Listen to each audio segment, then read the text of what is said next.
It's Your Carolina with Jack and Kimberly. And a good McMorning to you. Yes, indeed. I got the whole world in his hand, Mr. Bibb there.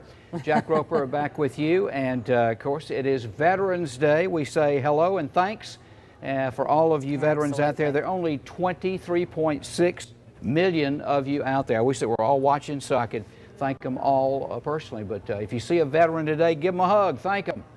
They're brave folks. Tell them thank you and buy them some coffee, even if it's not Veterans Day. That's right. Well, and of course, I've got this is hard to believe. Do you know how many disabled American vets are still out there right now? No. We have 6 million of you that are disabled from war, and a special thanks to all of you. There are 100 and almost 2 million ladies. Let's not leave the ladies out. I guess that was primarily World War II from then on, but there are almost 2 million American female veterans. To all of you, we say God bless to you. Absolutely, you bet.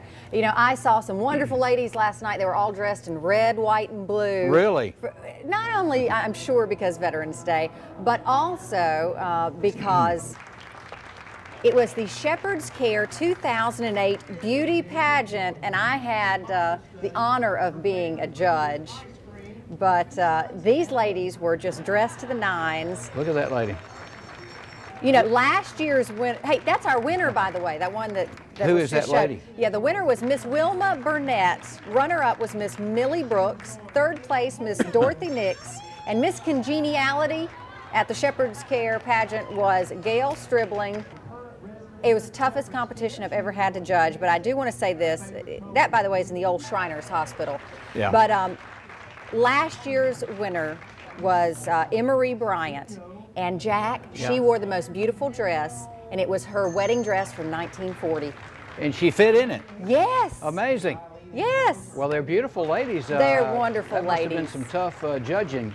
I apologize for me not being there. I did want to come. I know maybe next year I can show up. I did have a little procedure yesterday. Can I tell them what I did? I told him you had a procedure, but I was going to wait, and if you wanted to spill the beans, you could. Well, I mean, I couldn't get to that thing last night, but I wanted to mention, you know, last month was Breast Health Month. You had your mammogram. Right. And once you turn 50, male or female, you need a colonoscopy. That's right. And people don't like to talk if you about it. would. Take a look. Hey, look at Joy Boy's guts here.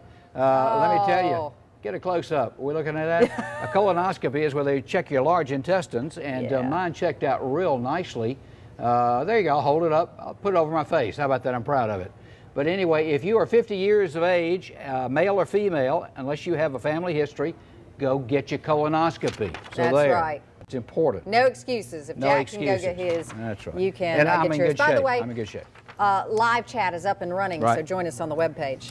Of course, this Sunday afternoon, 3 o'clock, we want to see you in Walla Walla Holla Holla Walhalla for the fundraiser for the Walhalla Civic Auditorium, a little talent show. I get to do a magic show, but there'll be some other real entertainment there beginning it's a at 3 beautiful o'clock. auditorium. Yeah. The price of admission is your contribution toward the upkeep and continued renovation of the Walhalla Civic Center. And guess where that is? That's in Walhalla. Okay. Gorgeous town. And to you veterans, this is of particular interest. You know, our friends over at Golden Corral, they're offering for the 8th year in a row a thank you dinner. That's right, Monday, November 17th from 5 till 9 p.m. at the Golden Corral restaurant. You don't have to bring any proof with you. Just tell them that you're a member of the military and you get to enjoy a buffet and a beverage on the Golden Corral. And you know, we were there not too long ago eating that good food when we saw the Shriners. That's right. So that's and they were nice, on the show nice yesterday. offer, yeah. Just some. I commend them for doing that. Yeah. You don't have to have any kind of ID or anything. No. They just say, come on in. Come on in, we'll you feed tell you. us, and we believe you. We've got, speaking of Veterans Day, I don't think, there are so many stories that we could do that would be appropriate, but this one really tugged at the heartstrings when we saw it. We've got Dr. Pamela Vergun with us, and we welcome you here. Where did you come in from today? Thank you. Beaverton, Oregon, near Portland. Wow. You came the longest distance of anyone today, by far. But you do watch us on cable out there, right?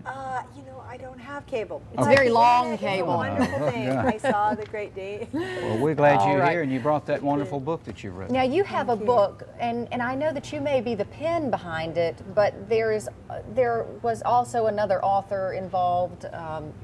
You kind of helped in the translation, I guess, would be the best way to describe. Tell us about the book. Sure. It's called The Dimly Burning Wick, Memoir from the Ruins of Hiroshima. And what happened was I went as through a program like the Peace Corps to Japan, and I met Sadako Teiko Okuda, who Miss Okuda was the teacher I taught with, who had gone back into Hiroshima after the bombing to look for her niece and nephew. And while she was there, she would come across children and families and just sort of try to offer whatever help she could. Now, these are tender, beautiful stories. I know that it was harsh, horrible situations, but these are beautiful stories of even young children who were nursing siblings and stuff. Exactly, and friends. And you know, thank you for saying that, because one of the things that's hard, understandably, to imagine is that a book about Hiroshima could have this kind of beauty. But it's that feeling of people helping each other, trying to care for each other. And for a long time, the rebuilding of the country. I think statistically, there were 125,000 people killed just on that bombing.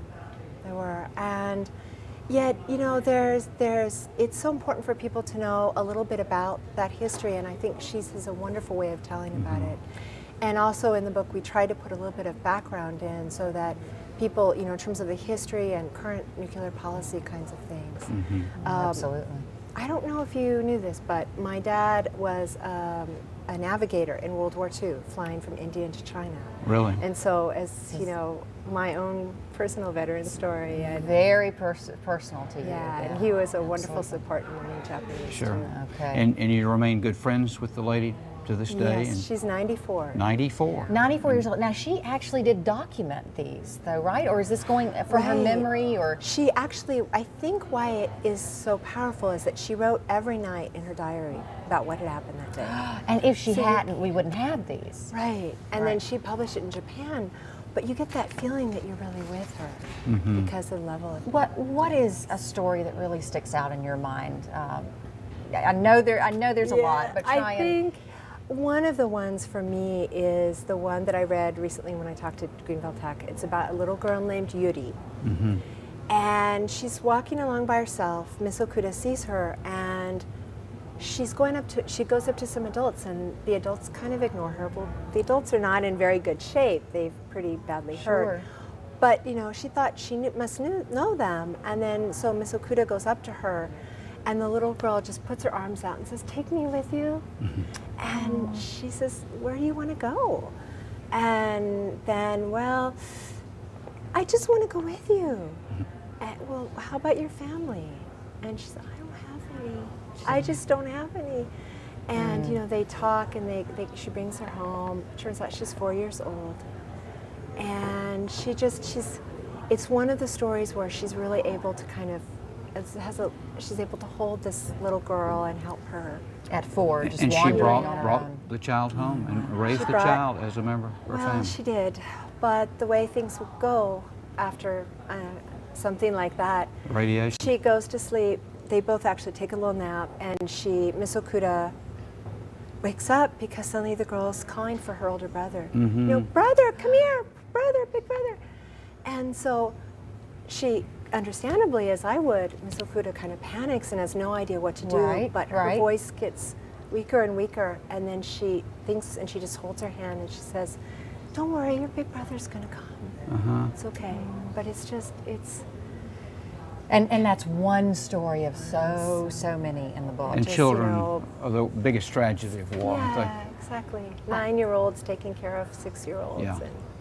And I want people to Wow. know where they can find this book. I want to reemphasize the name of the book. That'd be great.